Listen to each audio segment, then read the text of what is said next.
Good morning. We are back for the NFR Hangover round. Look at round 3. Goodness gracious. I am Heidi Foy with Bullfrog Creatives, and you are watching the NFR Hangover. You guys, so before we get started, we do have a couple of guests today. I say a couple. We really only have one, but we're giving Jim Boy a hard time, so we have two.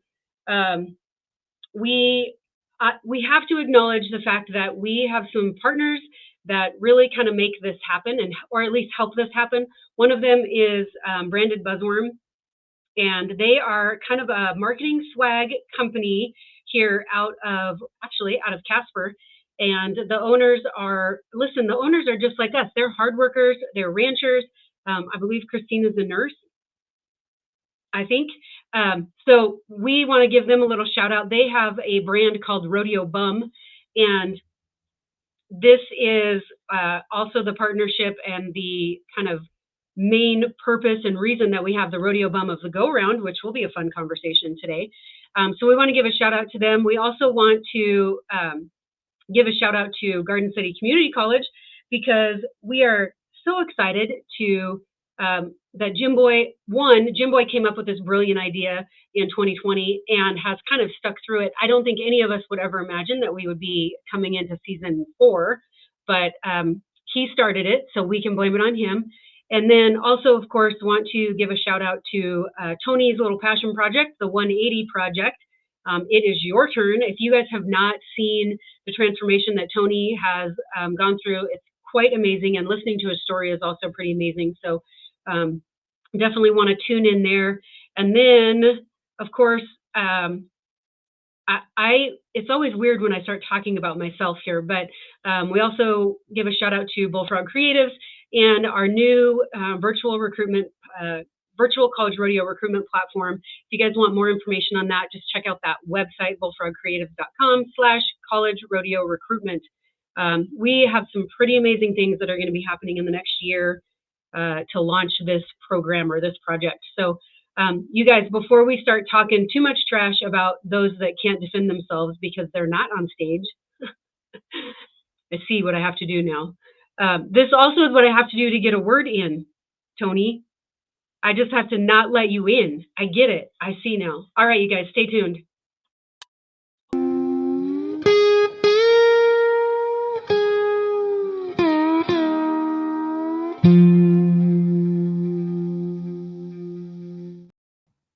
The whole show is going to change because I'm just going to take you out when I want to say something. That hurt my squirrel's feelings. Look, he put 2 hats on. He's hurt his feelings this morning. Or he's embarrassed.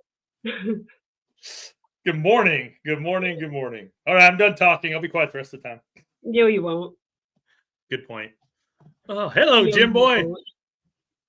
He's muted. You're muted. Oh, here, unmute. Heidi went to mute me, and you muted Jim Boy. I love it.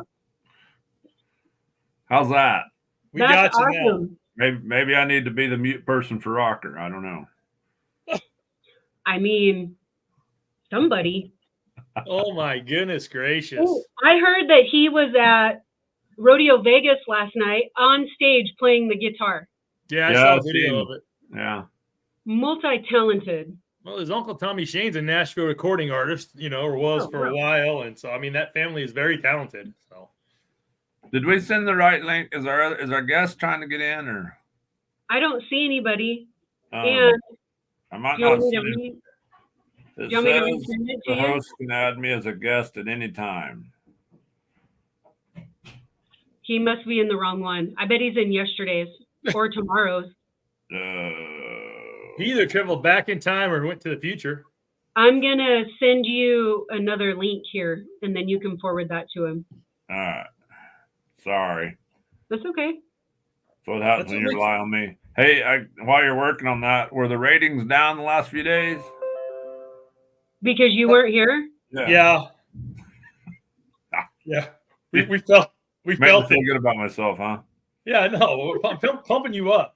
We thought you left because I upset Emily and Tom Miller when I said Chongo hit the barrels the first night because he was a little chubbier, like you said, and then she gets off of him.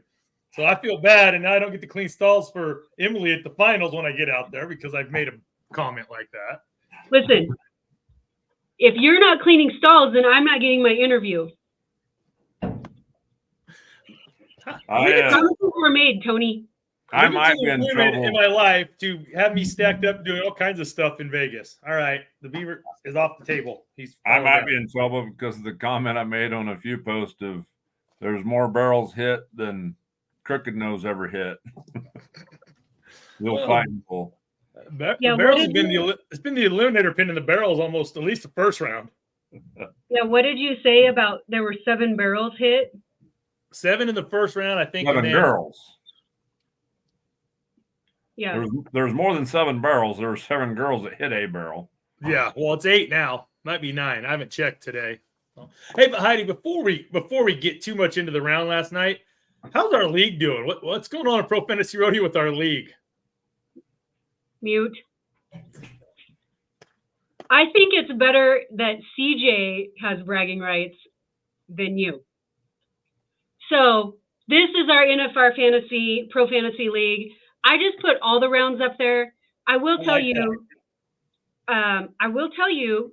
because of the insurance change with Stetson, it does change, potentially would change round 1 and 2. However, it is my 2 cents that we leave round 1 and 2 as they are. We will not go back and change round 1 and 2 based on the insurance change.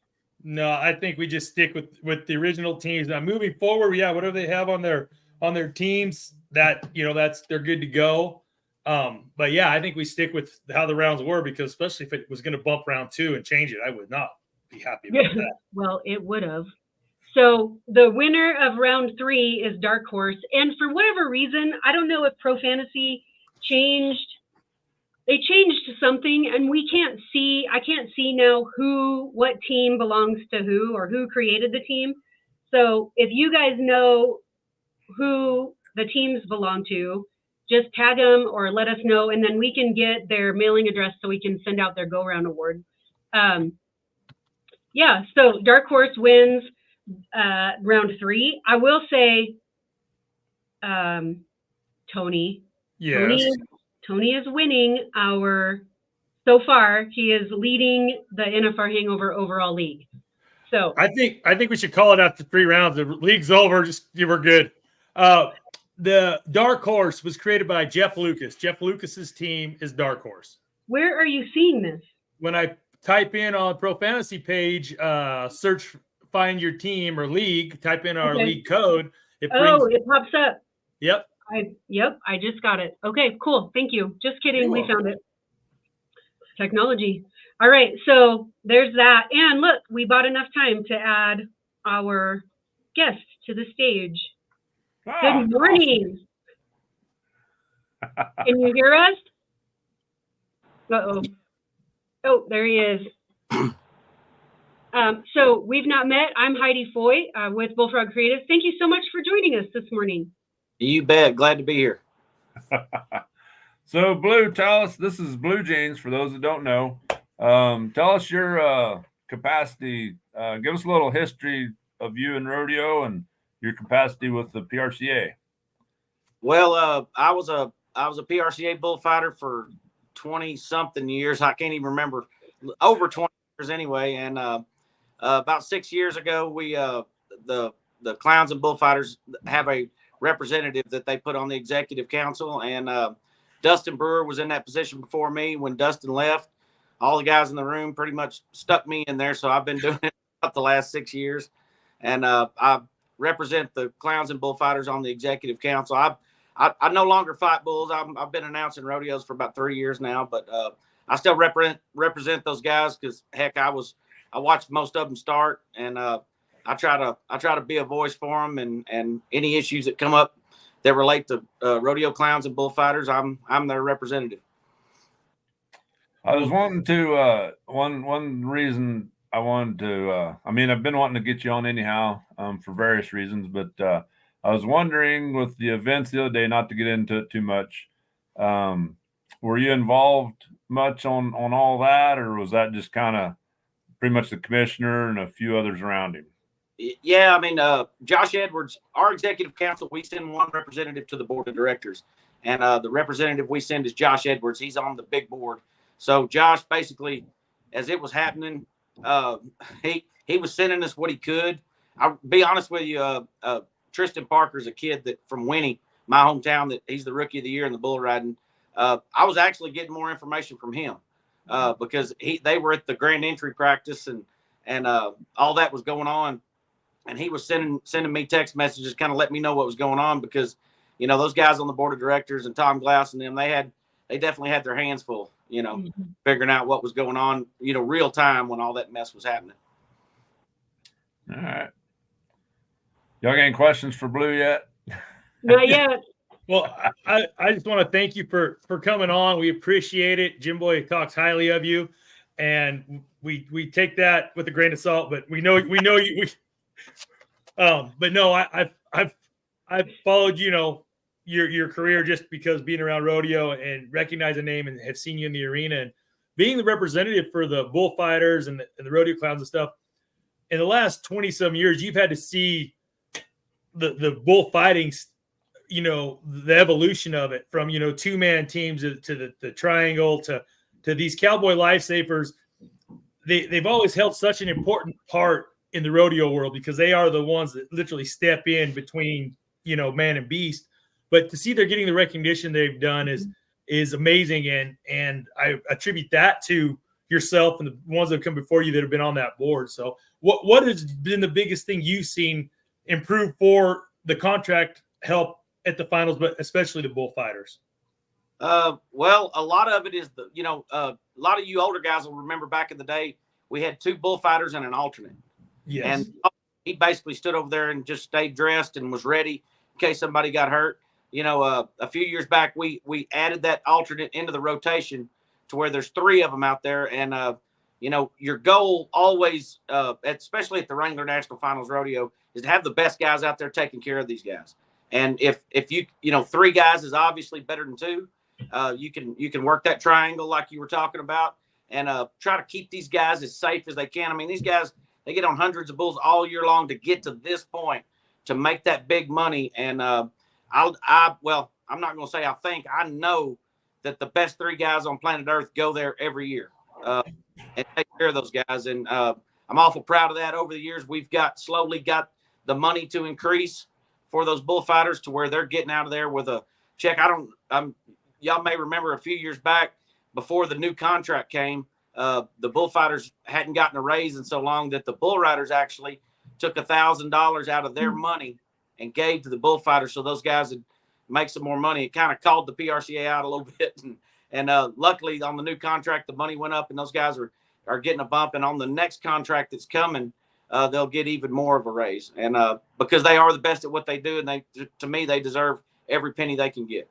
Well, you saw it last night. I can't remember which bull rider it was. I mean, he gets bucked off and he's getting away and they pull the bull off. The bull circles back and it happened so quick. But the bullfighter stepped right. I mean, he was going to take a hook and took the bump. The bull stepped out. He got pulled away. But those guys risk their lives every night. I know you've got to be a special kind of breed to do that, to run towards danger. But like you say, the 3 they've got there now, and every year are the best in the business.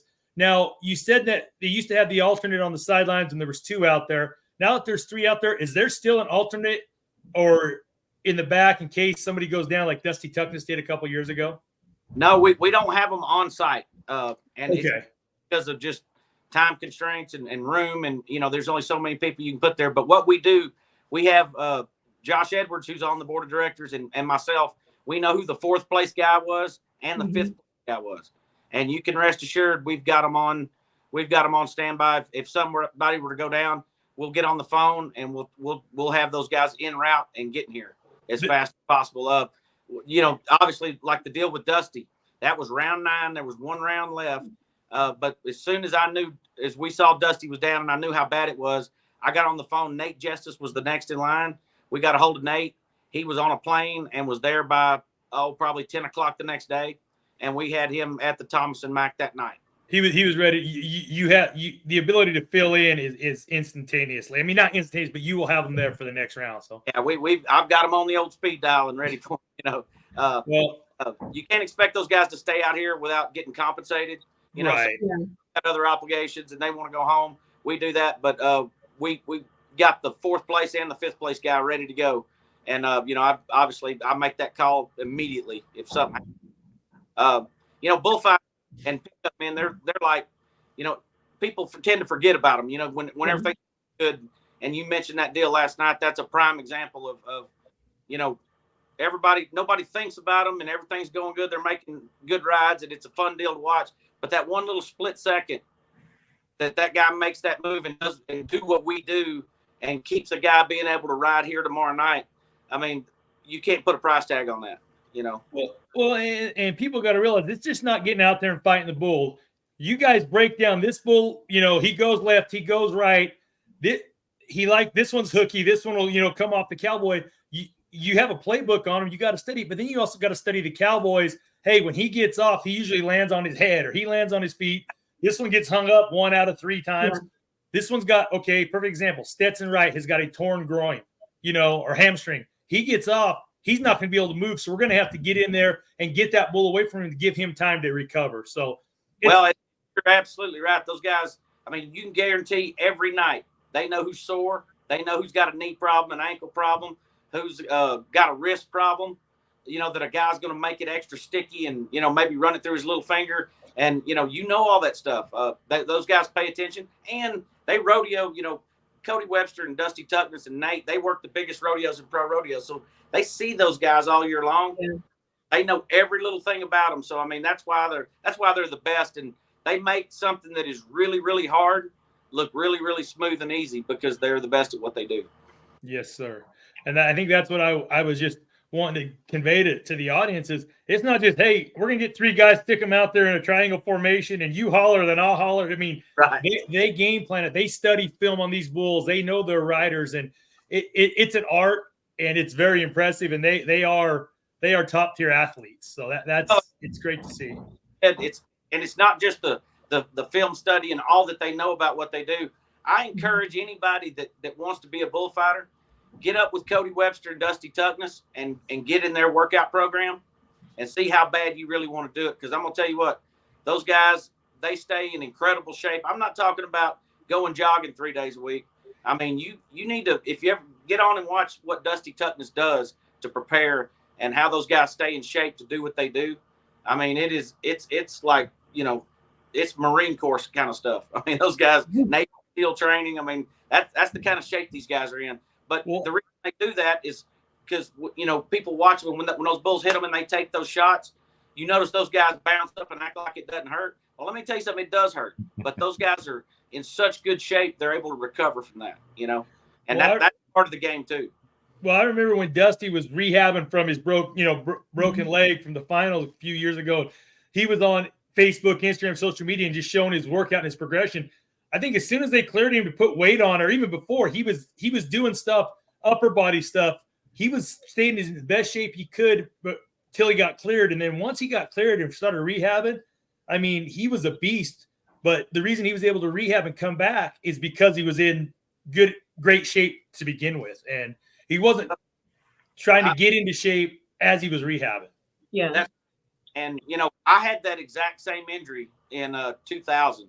When I was fighting bulls, the broken leg, a lot of what people don't know about Dusty, when he broke that leg, they put a metal rod in it to begin with, and it wasn't healing straight. And they pulled that rod out and put another one in to get it healing straight. And he was still back in the rodeo arena in 6 months. And let me, anybody that ever had that tib fib break that had a rod put in it, what he did to be back in 6 months, it's just incredible. I mean, I could not believe he was going and wasn't showing a limp and was right back at the top of his game in 6 months. That's big time. Yeah, that's dang sure impressive. All right. These guys these days are great. No doubt about it. Yeah. But Blue, I'm not sure how old you are. I'm 49. All right. So you're probably fighting bulls before you even put a vest on. Oh, absolutely. Did you ever work by yourself? Absolutely. My first year in the PRCA, it was not required to have 2 bullfighters. So the first 5 or 6 PRCA rodeos I did by myself. And that was when bulls were smart. These bulls these days, I'm not taking anything away from any of these bullfighters these days, because they're great, and they've got this new deal going. These young bulls are so hot, they're just spinning. They don't even see you guys. I mean, and they got 3 guys running around them like a little wasp, you know. Yeah. You go back to, I'm just giving the old guys a shout out, because believe it or not, I used to fight bulls a little bit. I'm not going to say I was great, but I took my bumps and bruises, and I had some good moves, a few. But contrary to what Justin Jacobucci might tell you and others, I fought bulls with more than just a sword and stick or a flag whip back in the day. Right. I might borrow my brother-in-law's pink bat, Fletcher's bat, plastic bat, or have the doctor coat and throw on their head. But there was some old brindles and whatnot back in the day that were pretty damn smart. And I remember I was in high school and we was working a little open rodeo for Bill Hext, and I think it was Hollis, Oklahoma. Hollis or Mangum, one of them down there. And that's back when we'd have morning slack in the bull riding at an open rodeo. A whole different day and age from now.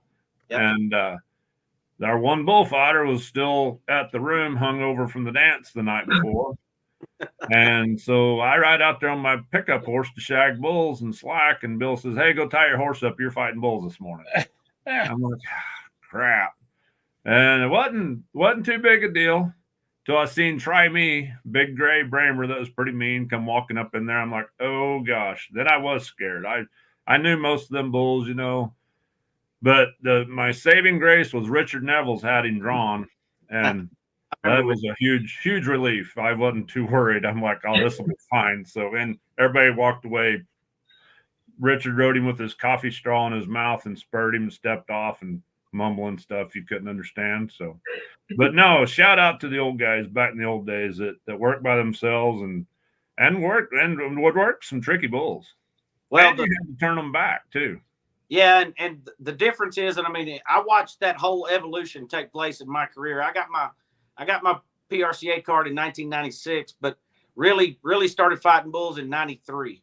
So, and if you'll remember on the timeline, that's about the time the PBR started. And when I got my PRCA card, guys, stock contractors took pride in having one that liked to hook cowboys and hook the clowns. And they sought after mean bulls like they seek after bucking bulls now, you know. And these born to buck bulls, I will say, I don't want to discredit anybody either, but the born to buck program and the way these bulls are handled today, you don't run across mean bulls like when I was young. Mm-hmm. I mean, I see everybody's bulls, and those kind of bulls just aren't out there anymore because they're raising them born to buck, and they're handling them, and they're around people. I tell this story all the time, and the young guys don't believe it, but in Winnie, Texas, in 95, 96, 97, Jerry Nelson used to buy 2 18-wheeler loads of green bulls off those South Texas ranches. We'd bring them in there on Wednesday night, and we'd have jackpots, and we'd buck 50 head of bulls, and the ones that hooked and fought, we kept, and the rest he sent to a sale barn.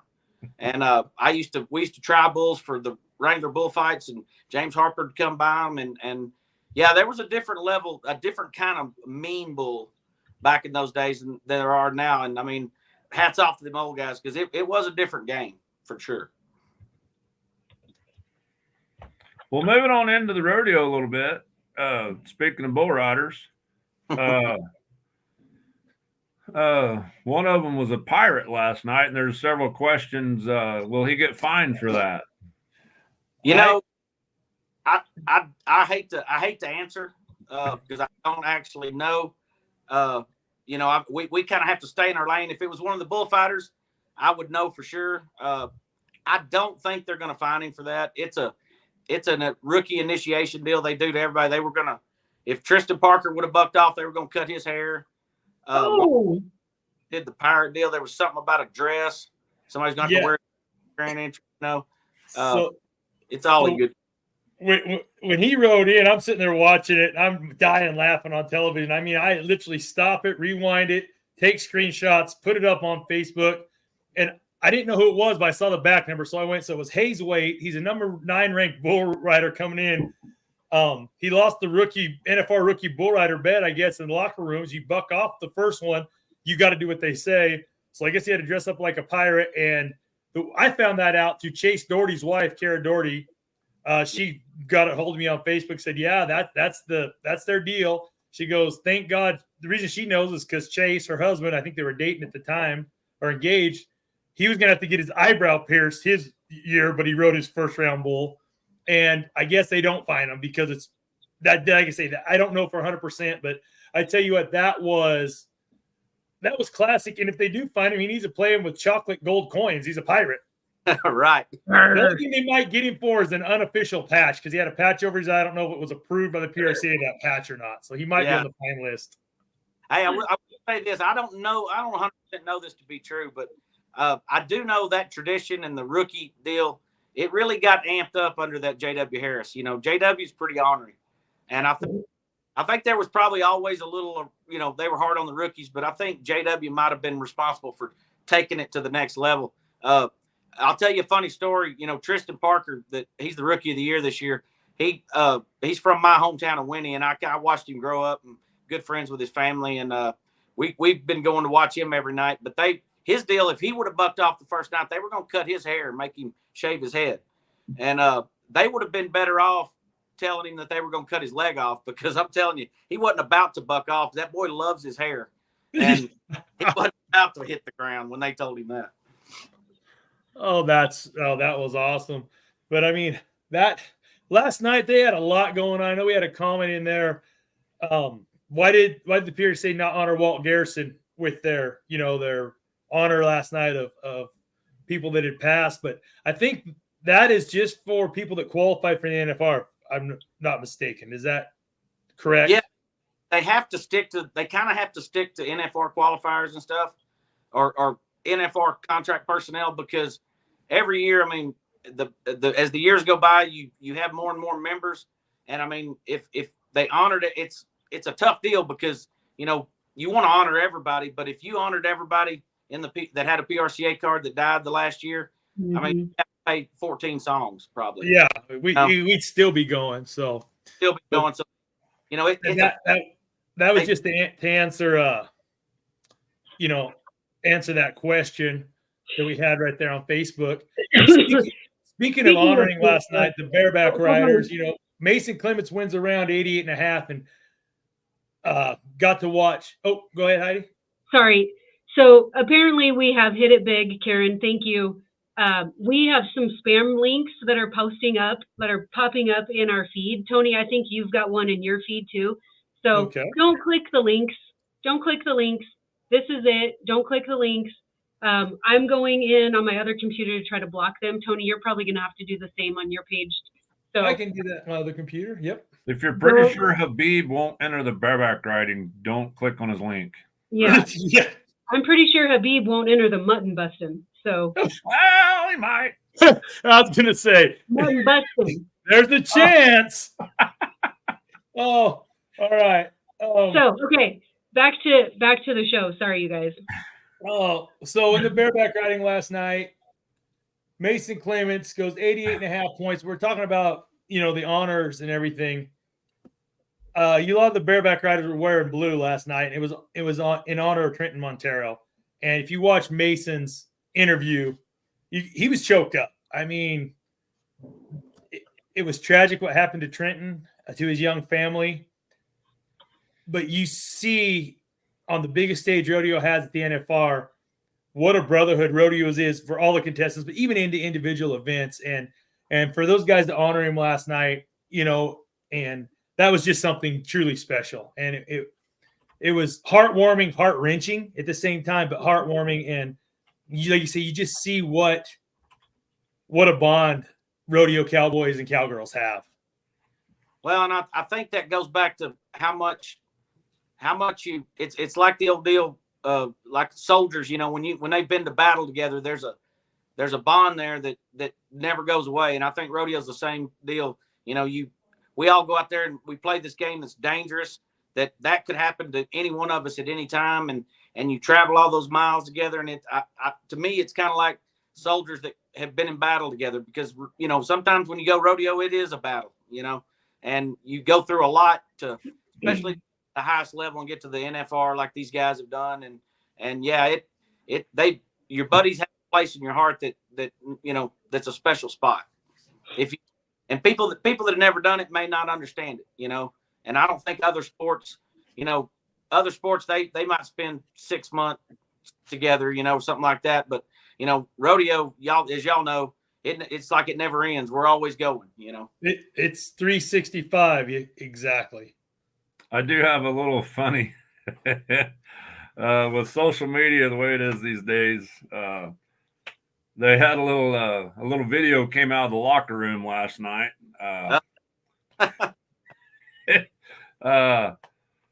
And Jayton showed it to me. My son Jayton showed it to me. And it appeared that some of the younger rookie boys, I'm not going to say names, but one of them who likes to dream, I think, was they were playing some music that sure wouldn't be appropriate at a school. You know, some pretty good, you know, music that we wouldn't listen to. I don't know about Blue, but right. I might listen to it. I'm not going to lie. They kind of panned around, and the bareback riding locker room, it looked like it was pretty small, and it kind of pans around to them, and you know, some young guys are having fun, and then it shows Jess Pope. He's got his head down his phone, but it gets to Tim O'Connell, and he's just sitting there, like the grumpy old man in the corner. Yeah. And I'm like, I don't know if they're getting in his head or what. And you know, and it was the strong pen of horses, I guess the E pen, I don't know. And he didn't have a very good score. And the look you've seen on Timo's face after he got off the horse was about the same look he had while he's sitting there getting ready while they're playing their rap music about stuff. Yeah. Oh, that room's a lot younger this year. You know, there's a whole new group of young guys that when they do things that way. I mean, it's like that Tristan Parker kid, you know, when TikTok first came out, you know, all I did was make fun of him, you know, and told him he'd make these TikTok videos that I still think are ridiculous. You know? But you come out here to the NFR and they're hitting a little girl between age 13 and 20 that doesn't know who Tristan Parker is. And everywhere he's going, he's signing autographs, and he makes these TikTok live videos and actually makes money. So I think he kind of made me look stupid, you know. I don't make fun of him anymore, you know. Oh, well, I tell you what, yeah, the social media platforms, TikTok is all the craze, because I've got a 16-year-old daughter, and I mean, how did we get, we'll go somewhere. How did we get here, Dad? I was like, that was fast. I said, we've been driving for 2 hours. You've had your head in your phone, TikToking and Instagramming. So, yeah. Oh, well, yeah, last night, the bareback riding, Jim Boy, they said it was the E pin, and you could see it. I mean, like I say, Mason Clements wins around. He's 88.5. Then, you know, second was split between Cole Reiner and Keenan Hayes. Keenan Hayes finally got one that bucked and let him show off. They were 87.5. Then that was second and third. Fourth place, Jacobs Lee gets on a re-ride. He's 86.5, wins fourth. Cade Saunier was 85.5, wins fifth. And my pro fantasy team member, Jess Pope, strikes again, 84.5. But you saw what that pin did. Like Rocker last night, Rocker was just been on fire his first two. Last night, he was 73.5 because that horse was just dirty, a lot of power, and Rocker could never get in front of her. And he was, like I say, 73.5, but he dropped from, you know, winning the first two rounds, 88.5, 87, and then 87 to he's, you know, sixth in the average. We're only 3 rounds in, but that's how fast things can change right there in that building. And well, I think tonight, I'm not sure what they have tonight for a pin, but I'm sure it will be a little bit better. These guys are probably a little happier to get on them for sure. Yeah, that's one thing about rodeo. I mean, everybody knows that you play the game very long, that stock will humble you eventually, you know. 100%. 100%. Well, yesterday we had Will Loomis on, and he was talking about the steer hustle steers. And last night's pin was supposed to be, they were hoping was going to be, you know, the best pin out of the 3. And they looked like there were some eliminators in there. A lot of those steers were trying the Hayes horse. It looked like. What do you think, Jim? Boy, it kind of looked like. I mean, the steers wanted to step over to that right, and a couple guys went out of the average, or one guy was Dirk Tavener because I know he's on my pro fantasy team too, but that steer just beat his Hazer Cody Jang over there to the right, and Dirk's horse was kind of balled up and broke a little wide, but it looked like the steers tried pretty good last night, and they weren't quite as fast. They're not used to. A lot of times, I would say most of them hazers go ahead and put their horses in the back of in the corner, and a lot of them horses aren't used to trying to stand halfway in there and have somebody just kind of brace their butt. They might want to get a butt bar in there for them, shorten it up or something for them. Yeah, because like you say, that they're used to having the back of that box to fire off of, and they just got beat. Those steers looked like they were trying and wanting to step over a little bit, but. Then you go last night, and Nick Guy, 4-2, wins the round. Stephen Culling, 4-3. Stan Branco, who won round 2, comes back, split second, 4-3. Bridger Anderson, who had got off to a very slow start for his first finals in the Thompson Mac. He qualified in 20 at Arlington, but this if you listen to his mom's story on social media and stuff, his ultimate dream was the Thompson Mac, and he finally gets a check. He wins fourth with 4-7. Dakota Eldridge, 4-8, and then Wagaspack and Will Loomis, our boy Will, they split 6 last night with 4-9, and Don playing. They split 6 3 ways. So, and then Dalton Massey, 5 flat. I think Dalton's winning the average right now after 3 head. Wags behind him by a 10th. Nick Guy and Wag are tied for second. 13-10 on 3. So, like I say, we got a lot of rodeo left, but now in the timed events, we start back on the cattle. This is run 2 on the cattle. The steers out in round 4 were the ones from round 1. So they have a playbook on them inside that building now. What does the average look like? I feel like Nick Guy has kind of been silent but steady. Dalton Massey, your world number 1 leader coming in. He's 13 flat on 3. Then Tyler's Wagaspack and Nick Guy are both 13-1 on 3. Stephen Culling, he's 4th at 13-6. Don Payne's 5th at 13-7. 13-8 is 6. So 1st through 6 are within 0.8 of a second. I mean, that's a steer hanging a toenail right there. Yeah. So, and then Dirk Tavener is 11th. We've got Dirk, Ty Erickson, they're both, and Jacob Talley are down 2 steers. And then Cody Devers has got 1 throw, and so does Bridger. So right now, you've got to throw. It's looking like you're going to have to throw all 10 of them to get an average check. But we've seen that fall apart in multiple events. But so. Yeah, Bridger and Devers are my picks on my 2 fantasy teams. Oh, well, you're taking the heat off of me a little bit this year. It's the bottom team in our league right now is one of mine. It happens. Oh my goodness. Leaves room for coaching. Well, that's good recruiting. Recruitment platform. Oh, and then in the team rope, talk about another pin of steers. Those steers did not want to look straight last night. It looked like they were kind of fighting the chute. Had more barriers clipped last night than I've seen in a while. Dustin Egaskiza gets a barrier. Tanner Tomlinson gets a barrier. Ray Richard gets a barrier.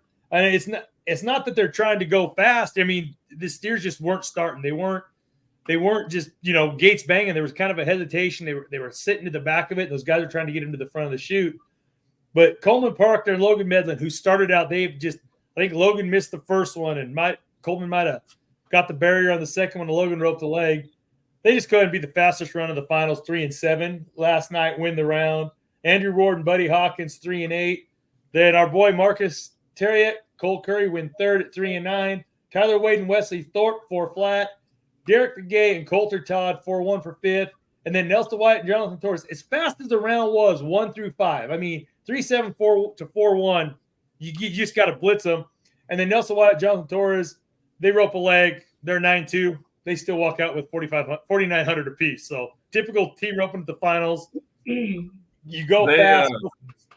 I would like for him to pull the paint steer that cut Peyton Bray off. Oh, the one that just run across his horse's breast collar last night. And he wasn't late. I mean, no, he was fine. That steer was go. It didn't matter if Peyton was in his eye. That steer was going to run through him. He was just going to the right wall.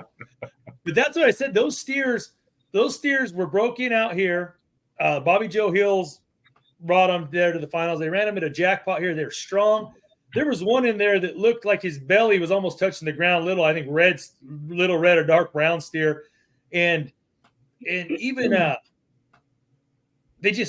those steers out of the 3 sets looked to be the freshest out of all. Like they didn't want to sit in the chute looking. They didn't want to leave as sharp, and you could tell last night. But my opinion, the guy that's out-heeled everybody so far is Coulter Todd. I mean, 2 nights ago, what Joe Beaver say? That was a cowboy heel shot right there, pasture roping. And so he I think Coulter, he headed there 2 or 3 times and he had some trouble with his heelers. They didn't win as much. I think he spun every steer or almost every steer. They didn't win a lot. And I think he told somebody, heeling's easy. You just put it in front of the feet or something. But it's really cool to watch. I mean, he's pulled off some shots. Like I say, the team roping, there's so much rodeo left. I'm going to take a look here at the average. Well, you do that. It looks like Marcus is just getting stronger and stronger now. He'll be back on. He'll be back on soon. He likes the way it's trending. Will Loomis will place higher tonight. We're just gonna. Hey, Blue Jeans. We were telling Jimbo before you came on. Everybody that's been on the show has got to check out of that night's performance that they were on. So I'm not sure what the NFR is going to pay you for, but you should be getting a check from the NFR for after being on our show. It's just kind of been the trend so far. Well, I won't stay up all night waiting on that check. I promise you. Not one for me. Oh my goodness. I do want to. Somebody mentioned while we have Blue on. I do want to. Somebody asked there about they missed the voices of Bob Tallman and Boyd and Wayne Brooks. Benji's not running the music, which is different. It's, when you hear Texas come in the Grand Entry now, you don't hear the Stars and Stripes or Bright. Hambone's playing a different song. So there is some change, and change is hard. I do miss Wayne Brooks. Wayne Brooks is an awesome announcer. But, as we all know, time moves on. Who are the in-house announcers? Because I really haven't. I just been watching the TV feed. It's Randy Corley, Andy Seiler, and Roger Mooney are the 3 in-house guys this year. And it's a tough deal. Our council, we don't select who goes to the NFR by any means. But we hear what the NFRC is thinking, and there is a lot of talented announcers out there, and of course. Everybody wants to go to the NFR. I mean, it doesn't matter what your category is. Everybody wants to go. And talking about like Wayne Brooks, people, they'll roll people. They'll try somebody and work somebody in there. And just because Wayne didn't go this year, don't mean he won't be back next year. Our executive council is we represent everybody. We try to give recommendations and names of up and coming new guys that are good. You take a Garrett Yerrigan, Anthony Lucia, who just won the announcer of the year. Those guys are excellent. They've been doing it a long time. They've earned the right to be there. And I think, I go both ways on it. I grew up listening to Boyd and Bob, and man, when I hear their voice, it just makes me think NFR. There's something to be said for that. And there's something to be said for the younger guy or the other guys that are working hard to be there. It's a funny deal. Andy Seiler did the one in Texas, and that's the first time he ever got to get on that stage. And then they didn't bring him back for a few years, and then now they brought him back in. So, honestly, I don't get to be in on that NFRC meeting to know exactly what's discussed or whatever. But there's a lot of great guys out there, and it's cool to get out his lifelong dream of going to the finals, but like talking about Wayne Brooks. I wouldn't be surprised if you saw Wayne back. He is excellent. So I don't know if you guys have been listening to any of the other podcasts that are going on out there. Rump Chat had Boyd on I think a couple days ago, and they talked about kind of the history behind having two announcers and bringing that third in. And it was very similar to what you were talking about in the bullfighting, is that they had like a backup announcer that was just kind of on standby. And rather than having him sit there ready, they started kind of, how Boyd explained it, is like they would alternate two, and then they just started alternating all three throughout the whole week. So it's always interesting to hear of the progression of how and why things are happening the way they are now. I think, we're very lucky we get to hear Boyd and Andy at the CNFR here in Casper, and I think they make a really good team. But it hasn't been very long that they started doing the two announcers at the CNFR. I mean, I want to say like in the last maybe 5-6 years. Yeah, I think it was right before I left Fresno State, which was 18. So I think it was, somewhere in there. It also, I will say, it also kind of seemed like an accident, like somebody maybe, I don't know, because I don't remember it really being planned, but they just brought somebody else in and ended up keeping them. Like that went well. That was really nice having the two voices. So, but it's always, it just adds a little bit of,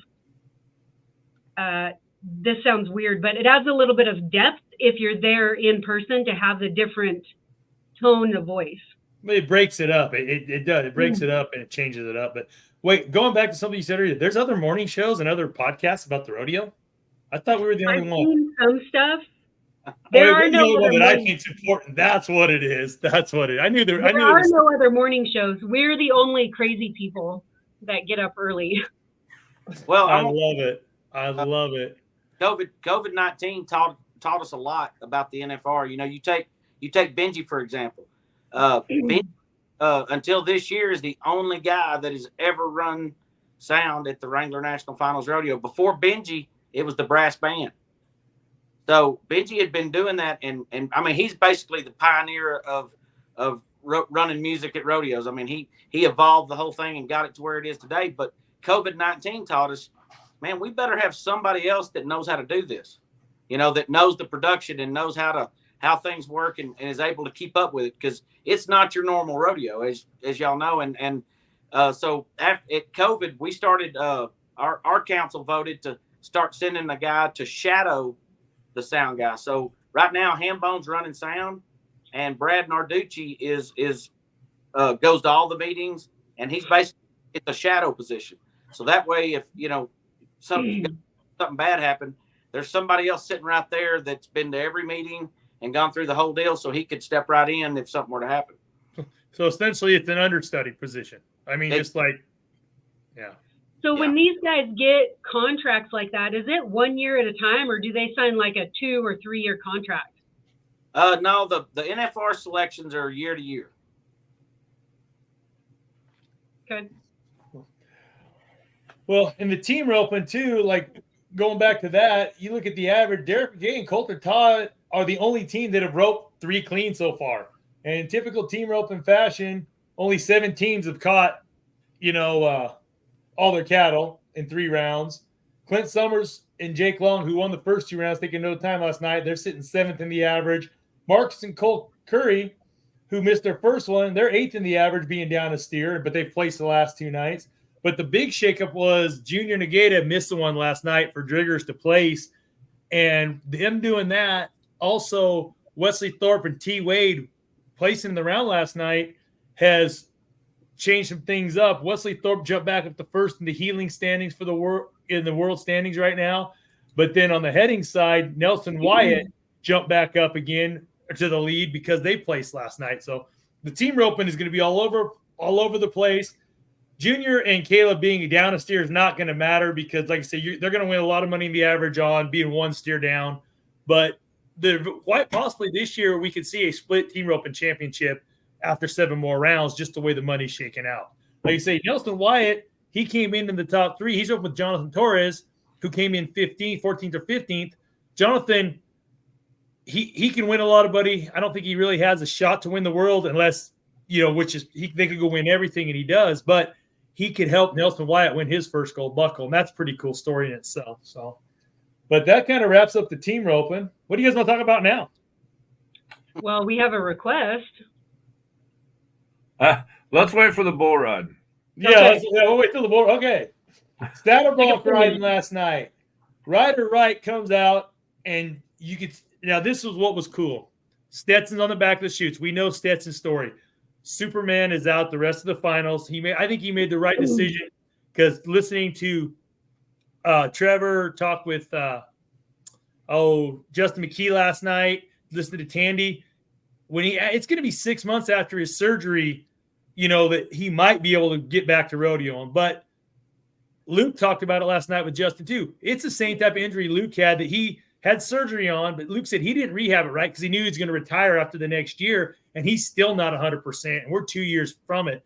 So Stetson made the right choice.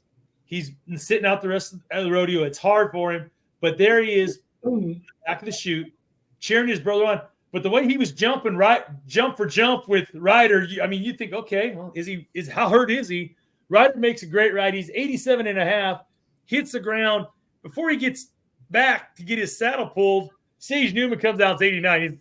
Ryder was like, oh, okay. I saw I was leading the round for 8 seconds. A hot second. Sage Newman wins the round. Weekend departure at Calgary Stampede, 89 points. Then Ryder Wright, 87.5. Macho Man and Lefty Holman win third, 86.5. Cade Bruno, 86 for fourth. Wyatt Casper and Dawson Hayes split fifth and sixth, 85.5. It was fun watching the saddle bronc riding last night. Those horses looked electric. You look at the average right now, Lefty Holman, he's sitting in first. Actually, he's tied with Zeke Thurston. They're both 256 on 3 head. Brody Cress is 255.5. He's a half a point behind him in third. Ryder Wright, 255, fourth. Cade Bruno, 254.5. Chase Brooks, 254.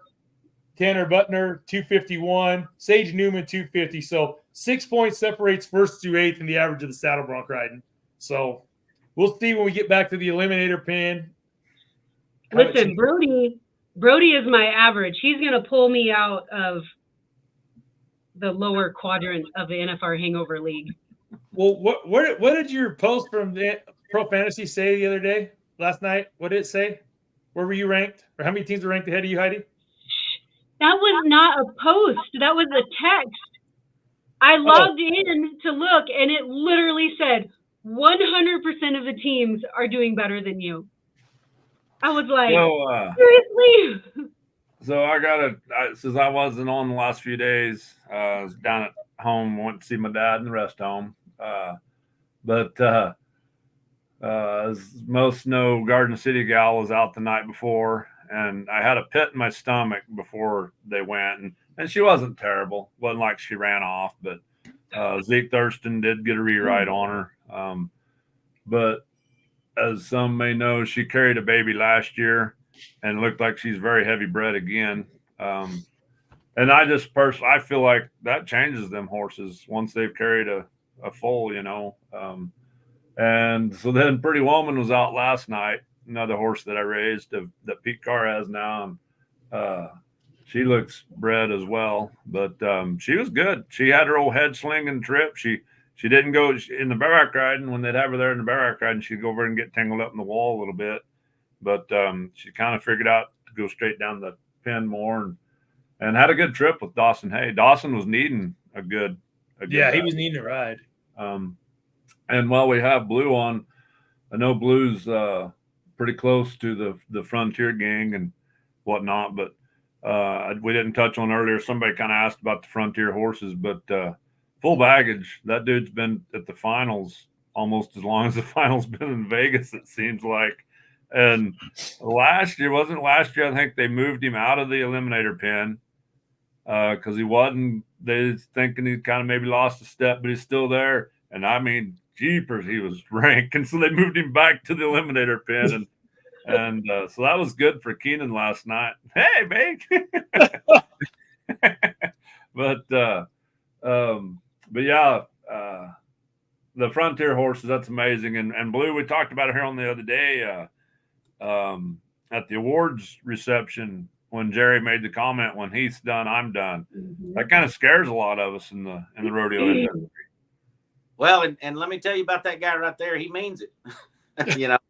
People may think he's joking or whatever, but I mean, Heath Stewart has been Heath and Jerry's partnership has just been incredible. I was actually, before there was a Frontier Rodeo, I went through the Bad Boys Bucking Bulls era, and then when Jerry was a part of him, and I believe him and Vernon Guidry partnered up for a little while. Then he was part of Salt River Rodeo. But when he and Heath Stewart got together, I mean, there was an instant change, and I was through with them all through the years from when we had 2 rodeos, and all the way to where it is now. And I mean, it's incredible what those guys have been able to do, and they've built a ranch up there at Freedom and got everything set up so Heath can go rodeo, and as long as Heath wants to go and keep chasing it, it'll be there to go do. And then when they get done, they're planning on being in the Hereford cow business, They already run. I don't know how many.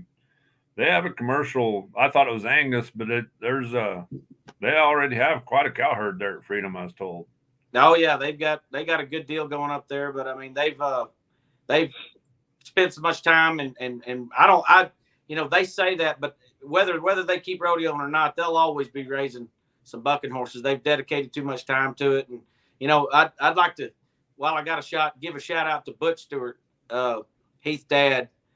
Butch you don't hear his name very much, but let me tell you what, that guy's a big part of the success of Frontier Rodeo and his knowledge of bucking horses, and he's there with them, feeding them every day at 7:30. You better be in the feed truck or you'll miss the deal, And I know some of the young boys, the college boys that are living out there working for him. So he's got his work cut out keeping them boys in line.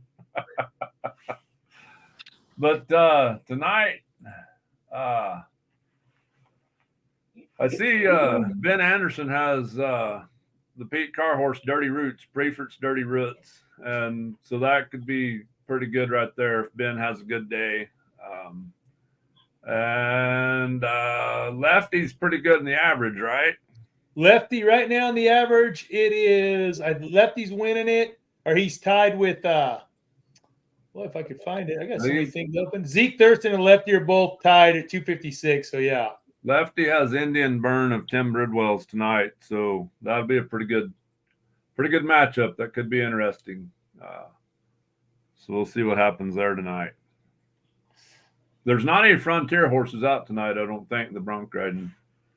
I had a chance to look at for tonight's round. We had a big time last night. Tristan Parker finally got him a check. And we were having a big time and hugging everybody's neck, and I didn't even check the draw for today. Oh my goodness. It can be easy to have a big time out there, I think. I've heard some stories from the bucking sale. I heard my buddies, the Greenleaf boys, Mike and Pat, they sold a horse out there. What's funny is they took a colt down to Freedom for Heath to haul out there for them.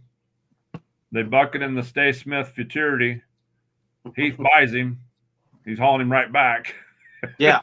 Everybody's like, well, what'd y'all think of the sale? This is the first time y'all had one this sale. I heard he did all right. And they sold him for some decent money, could have been more, but I think they're happy, and Mike's like, well, it seems like an awful lot to go through just to sell a horse to a guy 90 miles south of you. Yeah. But Patrick and Mike said Patrick was standing there waiting for him to open the doors to the bar there in the South Point Arena, where the deal is. And he said he was the first one in line, ready to give him Bloody Mary. And they went to open the door, and TJ Corco knocks him out of the way to be the first in line. Me first. That's funny. Oh, talking about good times and past times. What about the tie down rope? And it got pretty wicked last night. World #1 leader Riley Webb finally, breaks through 6-9, wins the round. And in his interview, he threw his hat. Once the 6 seconds elapsed, he throws his hat and he said, I told myself and I told people around me, I will never throw my hat unless I'm under 7 seconds. So last night he threw his hat. Corey Solomon, He's sitting back there, smokes 1.7 flat, makes a stud run, and he's sitting there just, waiting for his victory lap. I think Riley was about 3 from the end, maybe 4, and sticks a 9. Hunter Heron 7.5 to win third. Heavy Medjed, I think he might have placed in every round. He's 7.7. Splits 4th and 5th with Tuck Cooper. Then Blaine Cox and Western Hughes are both 8.3. I tell you the one that has been impressive. Tuck Cooper looks like he's on top of his game this year, better than he has been in the last few years. I mean, he looks sharp. He looks fit. He looks like he's trying to win something. But Riley Webb, 6 and 9 last night. In the average, you've got Corey Solomon. He's 23 and 4 on 3. 5/10 behind him is Haven Medjed, 23-9. Then Tuff is in third. Blaine Cox is 4th. Weston Hughes. Riley Webb is 5th at 25-4. John Doush is 6th at 26-2 on 3. So it was electric last night, and the only thing the judges could do is drop the flag when the guy's hands goes in the air. They couldn't mess up, kind of like it looked like they did in a later event we'll talk about. But I have to show this. That's the comment of the week right there. Yeah, right. Comment of the week. I think Jack Phillips might be our rodeo bum of the day. I know his address. Oh, you guys see us laughing. If you're not watching on, I don't know what platform he commented on, but you guys see us laughing and you don't know what we're laughing about. It's usually your comments. Oh, here's one too.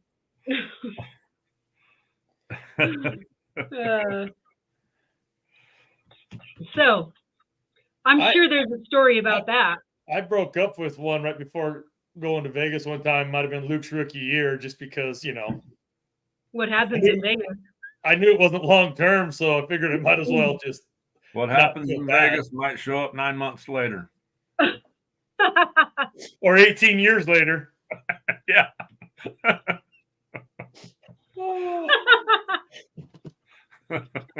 It's like, oh wait, he said that. Okay, we'll laugh.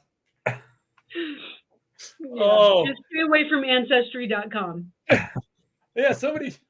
Oh, so I got a buddy here in town. He's an ex Green Beret, great guy. He's in our league, and we go over team rope with him. And his wife, they've been married 4 or 5 years. They got a 2-year-old little boy. Great guy, great family. He goes, she's like, let's do 23andMe. He goes, I was in France as a 19-year-old military guy. I don't think so. I don't want to know who might be related to me that's in the database. There's a story. Oh, my goodness. You can get away with anything these days. No. Well, think about it. Okay, Blue Jeans, 49. I'm 48. Jim Boy, you're right around the same age as all of us. Heidi, you're younger. But if they had these when we were in high school and college rodeo, no, because we could go do things and it was word of mouth. Now there's proof. It goes to the cloud. It's there forever. That's what I tell my daughters. That's what I told my college rodeo kids when I was coaching. Remember, don't add me to Snapchat. Don't add me to your Instagram. I don't care. I want deniability. Hey, did you know what your kid did? No. Well, it's on your phone on your Snapchat. Oh, yeah, I guess I did know that they did that. Shoot. Oh, my goodness. We're going to talk about social media do's and don'ts in the recruitment platform, you guys. There you go. Oh, my goodness. So I know we're pushing up on our hour. So, we are. Let's go barrel racing. My wife called this yesterday afternoon when she saw Lisa was out on top of the ground. She goes, Lisa Lockhart's going to win the round. And she nailed it. Lisa's 13:51. Cassie Mowry, 13:56 for second. Sue Smith, 13:66 for third. Brittany Posey strikes again, 13:71. Jessica Ratier, 13:72. Paige Jones, 13:72 also. And my pro fantasy girl, Haley Kinzel, 1 out of place in. Emily was right there, 13:76. It looks like they've got the ground figured out. It's getting faster. It looks like it's holding a little better. Jim Boy, what do you know about the inside track on the barrel race? Well, I just seen a post this morning, and we may not be able to mention this on other platforms, but that's why we have this. I read where, and I don't know, Blue might know more than me. I'm sure we could find somebody who knows more. But I read this morning where Levy, the horse that Lisa has, is owned by China. Teton Ridge. Oh, okay. I So- heard that she didn't own her, but I didn't know who did. She's a Teton Ridge team member, I guess. And Oh, I thought you meant China, the former professional wrestler, the 7 foot tall chick that was yoked out. Oh, okay. I'm sorry. I'm caught up now. Okay. Sorry. So I don't know. It's a nice horse. I'll give her That's that. It's Very nice horse. It's a really nice horse. Emily switched to Liza, and I could see her start pushing her a little bit more. I'm sure, Emily, like I've said on here before, and all them girls, when they get moved to the bottom of the ground, it's a big deal. But like Tony said, I think the dirt is better than the first night. They have it holding together a little better. The bucking horses probably like it better, and everybody. But yeah, it's getting kind of, and I always say, as a producer, I don't care what venue you're at, the dirt will get better as you go, as it's been worked and watered and used and more. I don't care what venue you're at. It's going to get better as the week goes on. So it should anyhow. Right. That's just part of nature. So inquiring minds want to know, is Emily going to go back to Chungo, or is she going to ride Liza? Oh, who knows? Last night you could have possibly seen her on Pipe Wrench even. I don't know. That's not really Pipe Wrench's kind of pin really, but well, and Jeff Metters and Butch Knowles keep reminding everyone every night that Liza is who she ran in Sioux Falls. Yeah. And it's a very similar setup. I mean, she seems to really like that small pin. Yeah, that was just kind of a freak deal, actually. And that Liza really wasn't supposed to do that well there. But, you get out there just like the young lady, the Tacey Matthews, who lost her good horse. And then she rode a stud, which that horse didn't look too bad. And then she rode a really young horse last night. That just needs more time. Yeah, I mean, you can tell that yellow horse she got on last night, it's got potential, just young and just kind of lost in there. Yeah. All right, we better move to the bull riding. All right, bull riding. Well, bull riding, I mean, whoo! 4 rides. Creek Young, 89.5 on Let's Gamble Stay Smith Pro Rodeo. Then Kai Hamilton, Angels Landing, 87.5. I think he rode the bull for 93 at Tucson or somewhere and won the rodeo on him. T. Parker, there he is. Bad John, 86.5. And, that's what Blue said. You guys went and had a good time last night. And then Trey Kimsey on a reride, Whiskey on Ice, Pete Carr Pro Rodeo, 84. And with the ground splits, Creek won 33,000, almost 34,000. Kai adds another 27.5 to his world standings to cut the lead on Stetson. And then T. Parker won 21, and Trey walks out of there with 16,000. But I think the thing of the night was Sage Kimsey and that bull, them not offering him a reride. And boy, we were talking last night in our house, and I think them bull riders are riding really good. There's a really good group. I mean, they're riding bulls. No, they are riding bulls. There was a time a few years ago when, man, they just weren't getting much road. You might see a night where 1 or 2, but I mean, and they were riding rank bulls the other night. And I heard y'all talking yesterday. I did tune in just for a touch when y'all were talking about Trey Holston getting on that one bull that was about standing on his nose. Yep, that was a power. But man, they've been riding good.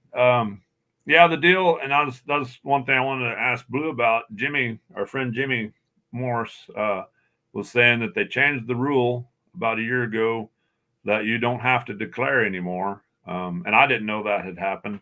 So now if one turns out backwards or whatever, if they fall, you go ahead and continue riding, and then the judges will tell you, and that all happens pretty quick.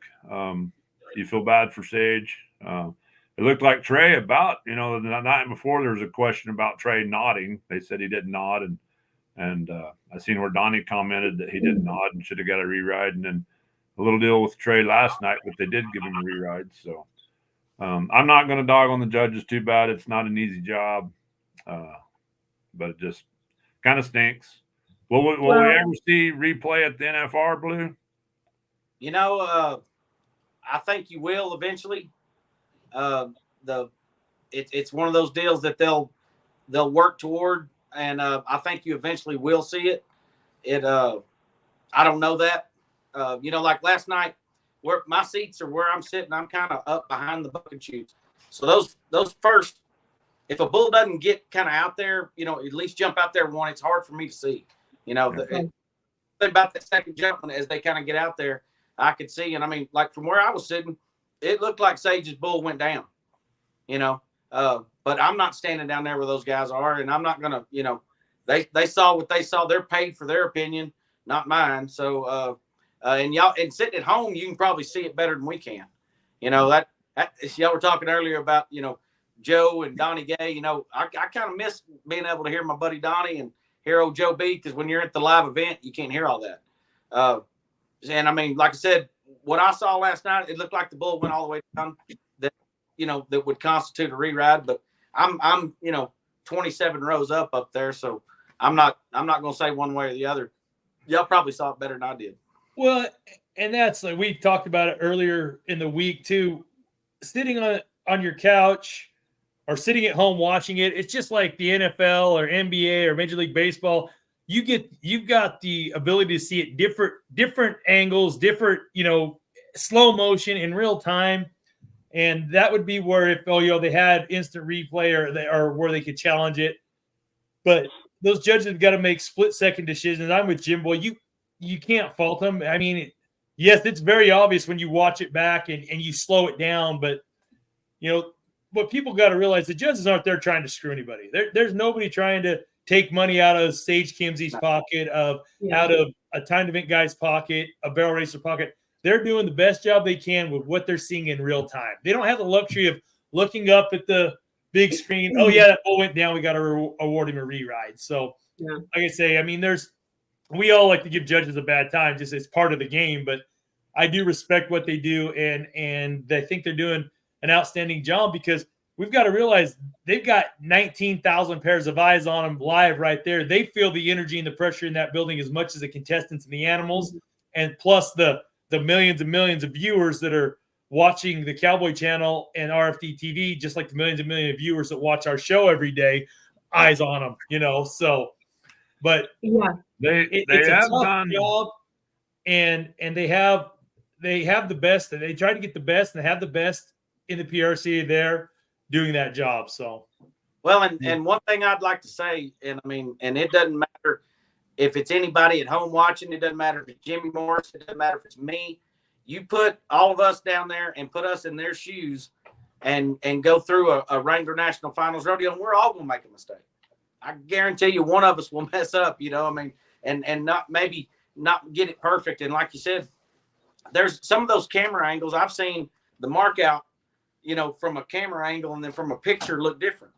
Where on the camera angle it looked a dead ringer that he marked him out, and then somebody show you a picture later, and oh man, it didn't look like that on the video. Right. So those guys are human. They're doing the best they can. They judge rodeos all year long, and I guarantee you put me down there, I don't care, what, and I'm going to make a mistake too. And maybe not get it perfect every time. So. It is a thankless job. There's a reason I don't not going to, because I know I'll make too many mistakes.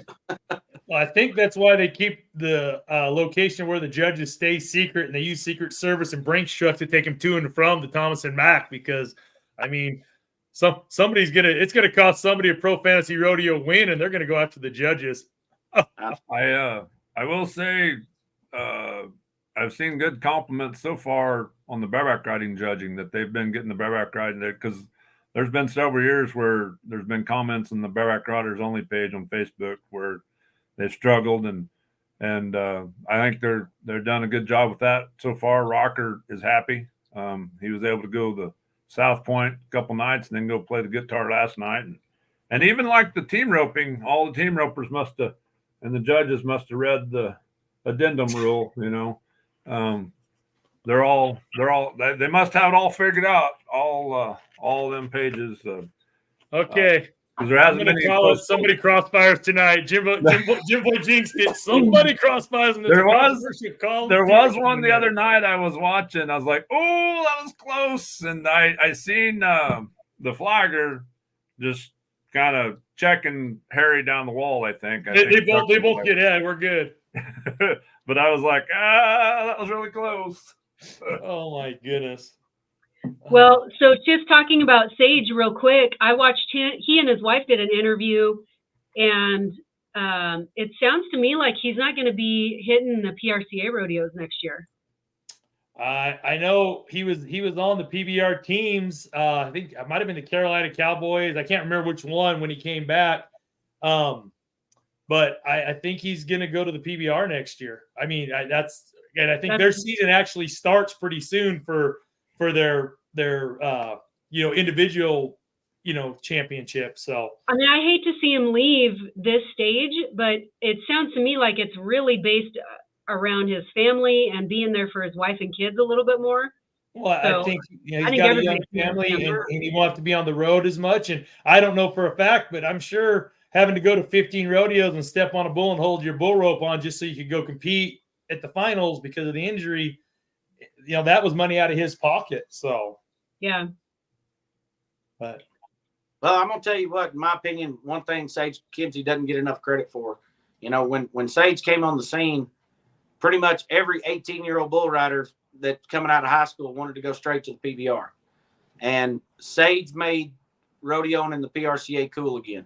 Mm-hmm. He brought the bull riders back, and good for Sage. If the PBR is the way he wants to go and it works for him, I'm proud for him because that guy has done a ton for professional rodeo. And but I'm gonna be honest with you, there's nothing I wanted to see more than Donnie Gay pulling his rope to tie his record or break his record. I really want to see that. So Sage, and unfortunately, I think injuries robbed us of getting to see Sage get that accomplishment. And I mean, he is legendary, and you're right, Blue. He brought being a PRCA bull rider back to being cool and important. I mean, you never want to say it was a second tier association because I have respect for anybody who will strap their hand to a 2,000-pound beast in any association. I don't care if it's junior high, junior rodeo, high school rodeo. I mean, you've got to have, you just got to have some resolve and be true cowboy tough.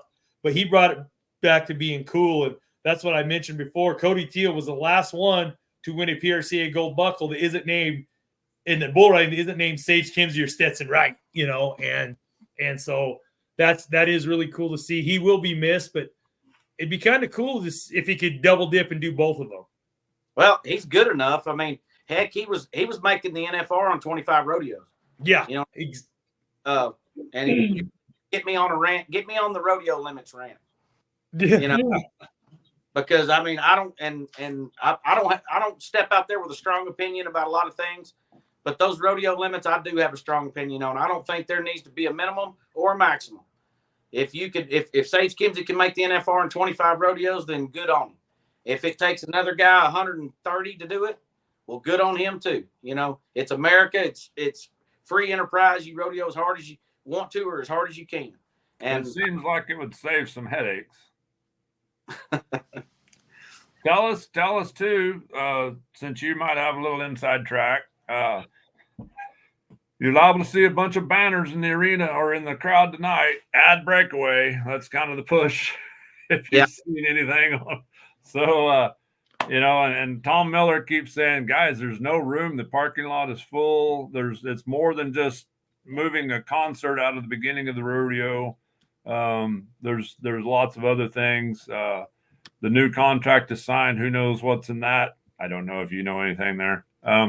But I don't know. It's going to be hard to get the breakaway open in there. I love the girls, love the event as well. But it's just one more thing. I don't know. It's more than just time in the arena. Oh yeah, it's if it was just a time deal, I believe you'd have it right now. I mean, I don't think the time deal is the issue. That's a part of it, but it's logistics and everything that goes along with it, and they are maxed out right now. I mean that set up at there at Thomas and Mack. It hopefully moving forward, there's a new arena and a new venue coming that might change the game. So there's a Major League Baseball team moving here to Las Vegas, so we'll see. Was that some inside information we just got there? Is there a new arena coming? Well, they've been talking about it. They got to have that baseball team play somewhere. Yep. The Oakland A's are moving. The Oakland A's are moving to Vegas to join the Raiders, and so they're going to have a pretty nice venue set up, and it might be 3 or 4 or 5 years. I mean, it took them quite a while to get Allegiant, stadium up, but there's a possibility. And baseball doesn't play in December, so that's versus Allegiant over there where they've got 2 home games.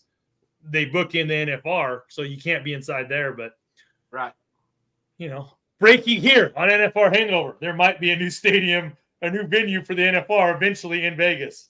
That is the biggest breaking news ever, but I love it. All you have to do is talk to your Uber drivers in Vegas, and you'll learn everything that's going on. Unfortunately, my Uber drivers and I don't speak the same kind of English. All right. Well, you guys, I will. So Tom Miller also said the same thing that Chad Ramirez just said. Tropicana goes. That's where the baseball stadium is going to be. I heard that too. So that's interesting. That'll be kind of fun to watch, I suppose, to see what happens. I mean, that might be, maybe that's what's in the new contract. I can't imagine they'd be able to get the Tropicana tore down and something put up that quickly, but maybe. Hey, in Las Vegas, they'll blow them up and tear them down pretty fast. So I don't know how long it takes to. Well, it wouldn't necessarily be that it's going to be ready in 2 years, but it could be in the contract that after by 2030 or whatever. Yeah. Yeah. The new 2035, I believe. So. Yeah, it's 12 more years, they say, because they got 2 years on the existing one, and then they're moving it a new 10-year contract. They wanted to make sure Arlington did not get it back. They wanted to lock it up for a long time. Yeah, I don't blame them. So you guys, we are quickly approaching 10:30. We do this. We try to keep it to an hour, but sometimes we do this. So, Blue, thank you so much for coming on. We appreciate your time. I know that it's not always easy to make the show, but we appreciate you coming on and appreciate your candor. One of the things that we pride ourselves on is that, well, we did this, but we talk about some things that maybe everybody else doesn't talk about, and we have kind of the behind-the-scenes scoop, too. So it's due to being able to get great guests on like you. So thank you for joining us this morning. Well, thank you guys for thinking enough of me to want to talk to me. I appreciate it. We appreciate it. Thank you very much. Yeah, so you guys, as you know, we have a Rodeo Bum of the Go Around Award to give away. I think yesterday, let's see, the first round Rodeo Bum Award goes to Matt Reeves. Has anybody talked to him? Does he still have all his teeth? I mean, did he hit the buck and shoots? I don't know. I'll have to ask him. Yeah, I'm sure he'll love that this is the award that we're giving him. The next night, we decided that we wanted to send Rocker Steiner this shirt, the Buckle Bunny Pimp shirt from Branded Buzzworm. So we're going to have to track him down. And then we have a couple of votes for today's. Jack Phillips says he didn't have teeth before that. Oh, that's funny. So we have a couple of votes. We voted last night via text that we wanted to give the shirt to the Pirate. Hayes, wait. I mean, that right there, I know he lost a bet, but he stepped up. Grand entry on TV. I think he's our rodeo bum of the night because that was awesome. Yeah. So I have a running list somewhere. So if you guys know who are, the Pirate, we got another vote for the Pirate. So man, that's gutsy. And I'm also kind of proud of the PRCA for not finding him because I feel like that's their go-to. So let them have a little bit of fun. Thank you guys so much for joining us today. Let's run through some of our sponsors real quick. Shout out to Bullfrog Creatives and our virtual recruitment platform. Also want to give a shout out to our rodeo bum of the Go Round, sponsored by Branded Buzzworm, Garden City Community College, our college rodeo program of choice here on the platform. And Tony's passion project, the 180 Project. It is your turn. If you guys aren't familiar with what Tony's doing, go check it out. So, yeah, we will catch you guys tomorrow. I'm super excited about our, oh yeah, and Cinch Jeans. One more, oh my gosh, how could I forget that? One more slide. Cinch Jeans and shirts doing the best they can to make us at least look partway good from here down. And Blue Jeans, pro rodeo announcer. Yes, Blue Jeans, pro rodeo announcer. I now am following you on social media. So there you go. And let's see, tomorrow we have Doug Champion of Champion Living Fitness. And I do believe Amberly Snyder is going to join us for tomorrow's show. So we've got a travel day today for people coming in and out for the NFR. And hopefully we can catch a few more people throughout the week. You guys, thank you so much for watching live. If there's some questions that you have, or if you're rewatching, make sure you comment and we will pick that up. Also want to give a shout out to, we did receive some stars today. Thank you guys so much for shooting those stars over our way. We're going to buy a cup of coffee with that.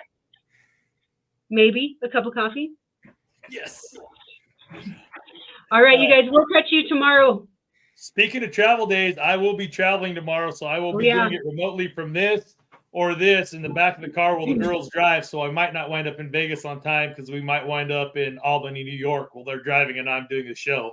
But I will get on as long as cell service and Wi-Fi let me, and we'll see, because then the following day I will be in Vegas. All right, so we might see you the following day. Is that what you're saying? No, you will see me actually Wednesday morning. I'm going to do the show from Arizona from my brother and sister-in-law's house. Then we drive into Vegas. Thursday morning, you will see me, but I might be wearing sunglasses and be hooked up to the IV at Rodeo Rehab. Yeah, there's a good chance. So yes, Jennifer, all right, I will see you at the Cowboy Christmas for sure. There you go. All right, you guys, we'll catch you tomorrow morning.